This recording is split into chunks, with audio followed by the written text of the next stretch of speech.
请问新年的时阵，正月初一做啥物代志会互新的一年财运无好？真无。洗身躯是初三袂使洗，还是初一，初一袂使洗？初一，初一为啥物袂使洗身躯哦？好，是到洗初，身躯，因为会甲物件拢洗，财运洗掉。啊，是初三开始洗对无？初二才会初使。二开始洗。哦，逐工洗咧，难怪拢一年拢无啥物咧我嘛赚。逐工洗呢，初一洗到恁回咧。初一袂使洗身躯，嘛袂使洗衫，啊，会使浸无？哈，浸袂使，会使会使浸哦，会使浸，嘛会使蒸粿，袂使洗身躯，就是袂当洗身躯啦。袂使洗身躯。会甲财运拢洗掉。所以安那浸都不要紧。A 所以是 A 洗身躯。洗身躯。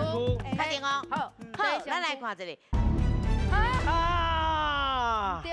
唔对，哈，歹势，我做问者，恁翁敢有咧初一，敢有咧浸哩？无，阮人逐工拢甲我浸无，敢袂使真的呀？哦初一到有初一到干净盖好。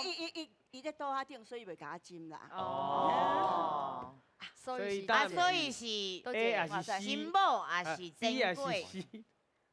蒸粿我拢有咧蒸啊，所以我嘛唔知。好啦，好啦，金宝啦，浸无啦，金宝啦，某好啦，拢啊，有一个风俗吼，传统的啊，甲落尾即个现代的，有可能会有一寡演变啦吼。是所以拄则咱彰化对即边的讲的，嘛无一定讲完全毋对。毋过咱即马焦点伫财运，哦，财运哦吼。所以即马呢，想到讲蒸粿，因为一般粿爱蒸甲赤赤才会好食。恰哩，啊，这赤赤，人讲甲散赤的赤共音哦嘛，唔好安尼食迄个赤赤的蒸粿安尼啦，赤赤啊，讲会散赤安尼啦。